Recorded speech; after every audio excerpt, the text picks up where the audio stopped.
Pot to plates நேயர்களுக்கு வணக்கம். இன்றைக்கி நம்ம என்ன வீடியோ பார்க்க போகிறோன்னு பார்த்தீங்கன்னா, துணிகளை கலைஞ்சு போகாமல் ரொம்ப நீட்டாக எப்படி மடித்து வைக்கிறது அப்படின்னு தான் உங்களுக்கு நான் இந்த வீடியோவில் காமிச்சிருக்கேன். இதில் நான் உங்களுக்கு ஒரு சில இன்ட்ரெஸ்டிங்கான ஃபோல்டிங் மெத்தட்லாம் காமிச்சிருக்கேன். இந்த முறைகளில் நீங்கள் உங்களோட துணிகளை மடித்து வார்ட்ரோப்பில் வைக்கும்போது கலைஞ்சு போகாமல் பார்க்குறதுக்கு ரொம்ப நீட்டாக இருக்கும். அதே சமயம் நீங்கள் எங்கேயாவது ட்ராவல் பண்ணி போகிறதுக்காக பேக் பண்ணுறீங்க அப்படின்னா உங்களுக்கு இந்த ஃபோல்டிங் மெத்தட் ரொம்ப யூஸ்ஃபுல்லாக இருக்கும். இப்போ வீடியோக்குள்ளே போகலாம்.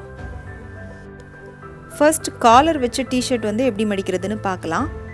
இது ரொம்ப இன்ட்ரெஸ்டிங்கான அதே சமயம் ரொம்ப ஈஸியான ஒரு ஃபோல்டிங் மெத்தட். முதல்ல நீங்கள் ஷோல்டர்லேருந்து கீழே வர ஒரு மடிப்பு கொடுத்துக்கோங்க. அதை 3 பாயிண்ட்டாக பிரிச்சுக்கோங்க. சென்டர் பாயிண்ட், அதே மாதிரி கீழே உள்ள ஒரு பாயிண்ட், ஷோல்டர் பாயிண்ட், 3 பாயிண்ட்டாக பிரிச்சுக்கோங்க. இப்போ சென்டரில் உங்களோட லெஃப்ட் ஹேண்டை வச்சு பிடிச்சிக்கோங்க. கீழே உங்களோட ரைட் ஹேண்டு வச்சு பிடிச்சிக்கோங்க. ரைட் ஹேண்டை அப்படியே லெஃப்ட் ஹேண்டுக்கு பின்னால் கொண்டு வந்து ஷோல்டர் பாயிண்ட்டை பிடிச்சிக்கோங்க கையில். இப்போ திரும்பவும் உங்களோட ரைட் ஹேண்டை அதோட பொசிஷனுக்கு கொண்டு வந்துட்டு லைட்டாக ட்ரெஸ்ஸை ஒரு தடவை உதறிட்டு அப்படியே மடித்து விட்டுட்டிங்கன்னா நீட்டாக ரெடி ஆகிடும். இந்த முறையை உங்கள் வீட்டில் குழந்தைங்க இருந்தாங்கன்னா அவங்களுக்கு கற்றுக் கொடுத்தீங்கன்னா ரொம்ப இன்ட்ரெஸ்ட்டாக கற்றுக்குவாங்க. ரொம்ப ஈஸியான ஒரு மெத்தட். இதே மெத்தடில் நான் உங்களுக்கு ஒரு ரவுண்ட் நெக் டிஷர்ட்டும் மடித்து காமிக்கிறேன். ஒரு 2 வாட்டி நீங்கள் ப்ராக்டிஸ் பண்ணிங்கன்னா போதும். 3ஆவது வாட்டி ரொம்ப ஈஸியாக கற்றுக்குவீங்க. இந்த மெத்தடில் நீங்கள் டிஷர்ட்டெல்லாம் மடிக்கும்போது ரொம்ப சீக்கிரமாகவும் மடித்து முடிச்சிடலாம். அடுத்ததாக குழந்தைங்களோட ஃப்ராக் எப்படி மடிக்கிறதுன்னு பார்க்கலாம். முதல்ல ட்ரெஸ்ஸோட ஜிப்பு போட்டுக்கோங்க. இது ஸ்லீவ்லெஸ் தான். இப்போ இந்த ட்ரெஸ்ஸோட ஷோல்டர் போர்ஷன் இருக்கு இல்லையா, அதை இந்த மாதிரி ட்ரெஸ்ஸுக்கு உள்ளே நல்லா தள்ளி விட்டுக்கோங்க. இந்த மாதிரி தள்ளிக்கோங்க. இப்போ ட்ரெஸ்ஸோட கீழ் போர்ஷனை இந்த மாதிரி மடித்து விட்டுக்கோங்க. மடிச்சுட்டு லைட்டாக ஒரு ஃபோல்டு கொடுத்துட்டு 2வது ஃபோல்டை ட்ரெஸ்ஸுக்கு உள்ளே விட்டுக்கோங்க. நல்லா உள்ளே விட்டு நீட்டாக மடிச்சுக்கோங்க. இப்போ இந்த ரோப்பை அப்படியே ஒரு நாட் போட்டுக்கோங்க. அவ்வளோதான். இதே மாதிரி நான் உங்களுக்கு இன்னொரு ட்ரெஸ்ஸும் மடித்து காமிக்கிறேன். இந்த மாதிரி ட்ரெஸ் எல்லாம் ரொம்ப பெருசாக இருக்கும். ஒரு 3 நாள் நம்ம வார்ட்ரோப்பில் வச்சோன்னாலே பாதி இடத்த அடைச்சிக்கும். ஆனால் நீங்கள் இந்த மெத்தடில் மடித்து வைக்கும்போது உங்களுக்கு இடத்தையும் அடைக்காது, அதே சமயம் ரொம்ப நீட்டாகவும் இருக்கும். உங்களுக்கு ட்ராவலுக்கு இந்த மெத்தட் ரொம்ப யூஸ்ஃபுல்லாக இருக்கும். பேக் பண்ணும்போது ரொம்ப கலையாமல் உங்களுக்கு பேக்கிங்கில் ரொம்ப இடத்த அடைக்காமல் இருக்கும். அடுத்ததாக இந்த மாதிரி பெரிய அனார்கலி ட்ரெஸ் இல்லைனா அம்பர்லா கட்டிங் ட்ரெஸ் எப்படி மடிக்கிறது அப்படின்னு பார்க்கலாம். ட்ரெஸ்ஸோட ஷோல்டர்லேருந்து கீழே வர வாட்டர் போர்ஷனாக பிரித்து அதை ஒரு மடிப்பு மடிச்சுக்கோங்க. இப்போ கீழே உள்ள போர்ஷனை ஒரு 2-3 மடிப்பு கொடுத்துக்கோங்க. உங்களுக்கு பெரிய ட்ரெஸ்ஸாக இருக்கிறதுனால ஒரு 3 மடிப்பு வரும். இந்த மாதிரி ஏதாவது ரோப் கொடுத்துருந்தாங்கன்னா அதையும் நீட்டாக எடுத்து விட்டுட்டு ஸ்லீவையும் நீட்டாக எடுத்து மடிச்சுக்கோங்க. இதே மாதிரி அடுத்த பக்கத்தையும் மடித்து விட்டுக்கோங்க. நீங்கள் ஒரு மடிப்பும் மடிக்கும் போதும் உங்கள் கையால் நல்லா நீட்டாக தேய்ச்சி விட்டு சுருக்கம் எதுவும் இல்லாமல் நல்லா நீட்டாக மடிச்சுக்கோங்க.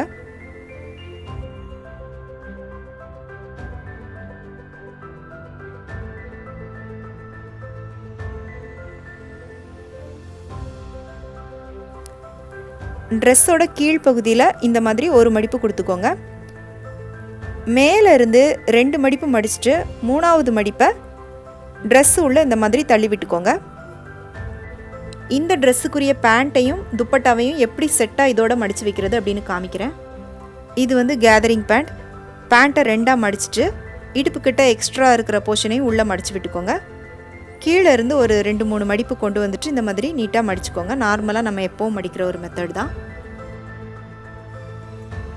இப்போ இந்த சுடிதாரில் இருந்து ஒரு மடிப்பை எடுத்துகிட்டு அது உள்ளே இதை வச்சுக்கோங்க. இதே மாதிரி இதோட துப்பட்டாவையும் உள்ளே வச்சுக்கோங்க நீட்டாக. அவ்வளோதான். இப்போ நீங்கள் நீட்டாக உங்களோட வார்ட்ரோப்பில் அடுக்கி வைக்கலாம். அடுத்ததாக ஜீன்ஸ் பேண்ட் எப்படி மடிக்கிறதுன்னு பார்க்கலாம். பேண்ட்டோட இடுப்பு பகுதியை இந்த மாதிரி வெளிப்பக்கமாக எடுத்து விட்டு மடிச்சுக்கோங்க. 2 கால் பகுதியையும் ஒன்றா சேர்த்து ஒரு மடிப்பாக மடிச்சுக்கோங்க. நல்லா சுருக்கம் எதுவும் இல்லாமல் உங்கள் கையால் நீட்டாக தேய்ச்சி விட்டுக்கோங்க. இப்போ கால் போர்ஷனில் கீழே இருந்து அப்படியே மெதுவாக சுருட்டி கொண்டு வந்து மேலே வர கொண்டு வாங்க. இதில் எக்ஸ்ட்ரா இருக்கிற இந்த போர்ஷனை வந்து அப்படியே உள்ளே தள்ளிக்கோங்க. மேலே கொண்டு வந்துட்டு நம்ம மடித்து விட்ட அந்த இடுப்பு போர்ஷனை திரும்பவும் வந்து எடுத்து விட்டிங்கன்னா உங்களுக்கு ரெடி ஆகிடும். இதே மாதிரி தான் உங்களுக்கு சின்ன பேண்ட்லேருந்து பெரிய பேண்ட் வரை நீங்கள் மடிச்சுக்கலாம். அடுத்து ஷார்ட்ஸ் வந்து எப்படி மடிக்கிறதுன்னு பார்க்கலாம். இந்த மாதிரி நீட்டாக ஒரு மடிப்பு கொடுத்துக்கோங்க. எக்ஸ்ட்ரா இருக்கிற இந்த போர்ஷனை நீட்டாக மடித்து விட்டுக்கோங்க. இந்த எலாஸ்டிக்குள்ளே இந்த கீழே இருக்கிற போர்ஷனை அப்படியே நீட்டாக மடித்து உள்ளே விட்டுக்கோங்க. அவ்வளோதான். அடுத்ததாக சாரீ எப்படி மடிக்கிறதுன்னு பார்க்கலாம். நார்மலாக மடிக்கிற மாதிரி ஒரு 4 மடிப்பு முதல்ல மடிச்சுக்கோங்க.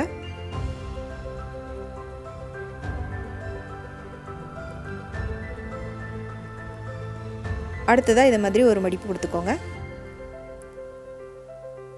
இப்போ திரும்ப 2ஆக மடிச்சுட்டு சாரியோட கீழ் பகுதியிலேருந்து ஒரு மடிப்பு எடுத்துகிட்டு அது உள்ள இந்த மாதிரி மடித்து விட்டுக்கோங்க. சாரிக்கு உண்டான மேட்சிங் ப்ளவுஸையும் நீட்டாக மடிச்சுட்டு அந்த சாரியோடவே நம்ம செட்டாக சேர்த்து வச்சிட்டோன்னா அவசரத்துக்கு தேட தேவையில்லை. உங்களுக்கு நீட்டாக கலையாமல் அப்படியே இருக்கும். இதே மெத்தடில் நீங்கள் சில்க் சாரீ, பூனம் சாரீ எல்லாமே மடிச்சுக்கலாம். அடுத்ததாக மென் ஷர்ட் எப்படி மடிக்கிறதுன்னு பார்க்கலாம். ஷர்ட்டோட நெக் பக்கம் இருக்கிற பட்டன், சென்டர் பட்டன், கீழே உள்ள பட்டன், இந்த 3 பட்டனை மட்டும் போட்டுக்கோங்க. போட்டுட்டு ஷர்ட்டை இந்த மாதிரி திருப்பி போட்டுக்கோங்க. திருப்பி போட்டுட்டு ஷோல்டர்லேருந்து கீழே வர இந்த மாதிரி ஒரு மடிப்பு கொடுத்துக்கோங்க. ஃபுல் அண்ட் ஷர்ட்டாக இருந்துச்சுன்னா ஸ்லீவை நல்லா எடுத்து விட்டுட்டு இந்த மாதிரி மடித்து விட்டுக்கோங்க. இதே மாதிரி அடுத்த பக்கமும் நீட்டாக மடிச்சுக்கோங்க. நல்லா சுருக்கம் எதுவும் இல்லாமல் நீட்டாக கையால் தேய்ச்சி விட்டுக்கோங்க. இப்போ கீழே இருந்து ஒரு மடிப்பு மடிச்சுட்டு அப்படியே இன்னொரு மடிப்பு மடிச்சிருங்க. அவ்வளோதான்.